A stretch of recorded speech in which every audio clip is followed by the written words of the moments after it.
प्यारे दोस्तों, आज की इस वीडियो में हम आपको एक ऐसे लड़के का वाकया सुनाने वाले हैं जिसने अपनी उम्र से बहुत बड़ी औरत से शादी की। फिर उस लड़के ने उस औरत के साथ जो किया उसको देखकर सभी लोग हैरान रह गए। आपसे गुजारिश है कि इस वीडियो को आखिर तक जरूर देखते रहें। चलिए देखते हैं ये वीडियो। ये वाकया है सऊदी अरब की एक यूनिवर्सिटी के तालिब इल्म का, जिसका नाम अब्दुल रहीम था। दोस्तों, ये नौजवान बहुत नेक परहेजगार शख्स था और एक गरीब घराने से ताल्लुक रखता था। ज़हीन था और हमेशा हर क्लास में अव्वल आता था और यूनिवर्सिटी में स्कॉलरशिप के बाइस पढ़ रहा था। एक बार इस तालिब इल्म के ग्रुप को एक स्टेटमेंट मिली जिसमें उन्होंने इतिहाद की जिंदगी पर रिसर्च करनी थी। लिहाजा ग्रुप में शामिल ये कुछ तलबा शहर के पास करीबी गांव में रिसर्च करने की गर्ज से पहुंचे। रिसर्च के दौरान अब्दुल रहीम ग्रुप से अलग होकर गांव के एक हिस्से में पहुंचा जहां उसकी तवज्जो एक बूढ़ी औरत पर पड़ गई जो वहां पर भेड़ बकरियां चरा रही थी। वो औरत काफी कमजोर थी।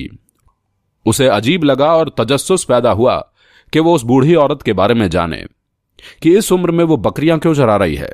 क्या उसकी मदद करने वाला कोई नहीं है जो वो इस उम्र में ये मुश्किल काम अकेले सर अंजाम दे रही है।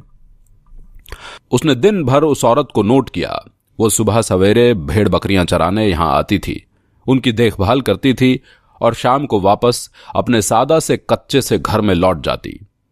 उसने गांव वालों से उस औरत के बारे में पूछा तो गांव के लोगों ने बताया कि इस बूढ़ी औरत का इस दुनिया में कोई नहीं है।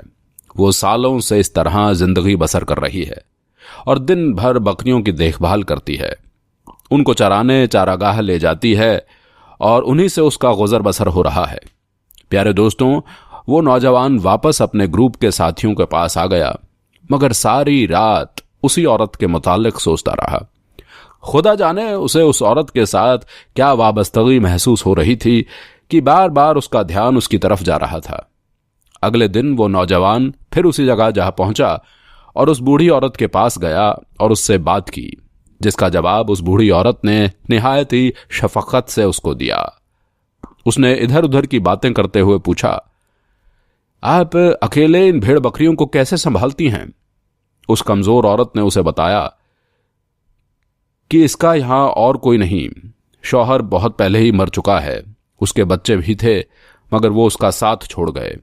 मगर उसने हिम्मत नहीं हारी और इन्हीं भेड़ बकरियों को अपना सब कुछ समझा। अपनी औलाद, अपना परिवार, उसके लिए यही जानवर हैं, इसलिए वो उनकी केयर करती है और अल्लाह का शुक्र अदा किया कि वो ये सब करने के लिए अहल है। अब्दुल रहीम उस बूढ़ी औरत की हिम्मत पर उससे काफी मुतासिर हुआ। उसने ज़ईफा से पूछा, उसको जिंदगी में क्या कोई गिला नहीं? क्या उसकी कोई ख्वाहिश नहीं है कि उसकी औलाद उसके पास होती?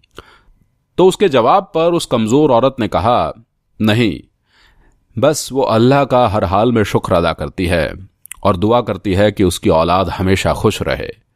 उसको अपनी औलाद से कोई गिला शिकवा शिकायत नहीं, बस उसकी ये आखिरी ख्वाहिश है जिस पर वो दुखी हो जाती है, क्योंकि उसकी ये ख्वाहिश पूरी होती हुई उसे नहीं नजर आ रही।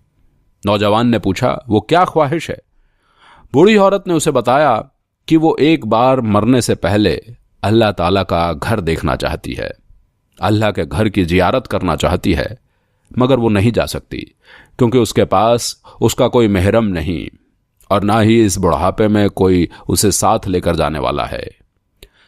लड़का उसकी ये ख्वाहिश सुनकर गमजदा हो गया। उसका दिल चाहा कि किसी तरह से वो इस औरत की ख्वाहिश को पूरा कर सके, मगर कैसे? वो ये बात सारी रात सोचता रहा और उसने उसका एक हल निकाला कि अगर वो उस बूढ़ी औरत से निकाह कर ले, उसका महरम बन जाए, तो उससे उस बूढ़ी औरत की आखिरी ख्वाहिश पूरी करवा सकता है। उसने सोचा कि फिर चाहे वो वापस आकर उस बूढ़ी औरत को तलाक दे देगा, मगर वो पहले किसी मुफ्ती, किसी आलिम से उसके मुतालिक पूछेगा कि क्या ऐसा करना जायज होगा। तो अगले दिन अगली सुबह एक मुफ्ती साहब के पास वो जा पहुंचा और उनको अपना मकसद बताया। मुफ्ती साहब ने कहा कि ऐसा बिल्कुल जायज है और वो ऐसा कर सकता है। मुफ्ती साहब की इजाजत के बाद वो बूढ़ी औरत के पास गया और उसको बताया कि अगर वो उससे निकाह के लिए राजी हो जाए तो उसकी ये ख्वाहिश तो पूरी हो सकती है कि वो अल्लाह का घर देख सके और महरम के साथ उम्रे पर जा सके। बूढ़ी औरत ये सुनकर बहुत खुश हो गई और राजी भी हो गई। उसने औरत के साथ निकाह किया और कागजात बनवा लिए। बूढ़ी औरत ने कुछ रकम भी दे दी जो उसने उसी मकसद के लिए जोड़ रखी थी। इसलिए अब वो यानी कि अब्दुल रहीम और बूढ़ी औरत मक्का और मदीना चले गए। लिहाजा मैं तुम्हारे लिए हमेशा दुआएं दूंगी, वो ये बोली। बहरहाल उसके बाद वो नौजवान वापस शहर जाकर अपनी तालीम मुकम्मल करना चाहता था। उस बूढ़ी औरत ने उसे खुशी से भेजा कि जाओ अपनी तालीम मुकम्मल करो, मगर उसको तलाक से मना कर दिया। यूनिवर्सिटी में उसके दोस्तों ने उसे हंसी मजाक में पूछा और मजाक किया कि क्या हुआ। उसने सारा अहवाल बता दिया और ये भी कहा कि जैसा वो सोच रहे हैं ऐसा कुछ नहीं है और ना ही ऐसा उसका कोई मकसद था। बहरहाल उसकी तालीम पूरी हो गई तो 2 साल के बाद उसको उस बूढ़ी औरत का ख्याल आया और उसने सोचा कि उसको मिलकर हाल अबहाल दरियाफ्त करना चाहिए।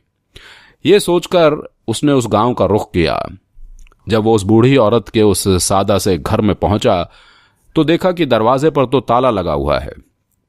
उसने साथ वाले घर से पता किया कि ऐसा क्यों है, तो उसे उस बूढ़ी औरत के हमसाये ने बताया कि वो तो सही था, वो कमजोर औरत कुछ दिन पहले इंतकाल कर गई हैं और घर की चाबी और एक खत तुम्हारे लिए छोड़ कर गई हैं।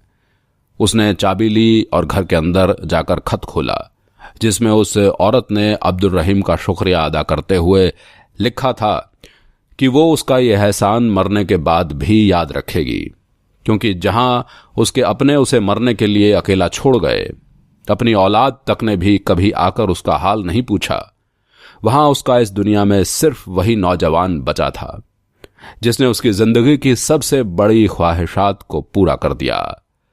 वो उसको एहसान का बदला तो नहीं दे सकती, मगर अपनी सारी जायदाद उसके नाम कर रही है, जिसके तमाम कागजात उसकी अलमारी में पड़े हैं।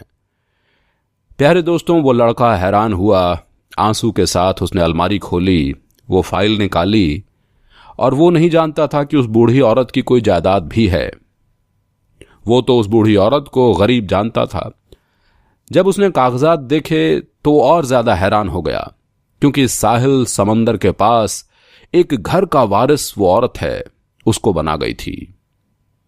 वो बहुत दुख में आया और रोने लगा कि उसने बूढ़ी औरत का ख्याल क्यों नहीं रखा और 2 साल भूल गया कि हाल ही जाकर पूछ ले। बहरहाल जब उसे साहिल समंदर पर जाकर उसने घर को बेचना चाहा तो उसे गुमान भी नहीं था कि उसकी कीमत 3 मिलियन रियाल निकली। अल्लाह ताला ने उसको उस बूढ़ी औरत की नेक ख्वाहिश पूरा करने का इनाम दे दिया था, मगर दोस्तों वो सारी उम्र गमज़दा रहा और पछताता रहा। उसके मुखलिसाना नेकी का बदला था जो उसे मिला। बेशक साथियों, आपको ऐसी नेकी का बदला खुदा जरूर दिया करता है जिसमें कोई गर्ज, कोई लालच नहीं होता। अल्लाह ताला से दुआ है कि वो हम सब को भी नेक अमाल करने की तौफीक अता फरमाए। आमीन, अल्लाहुम्मा आमीन।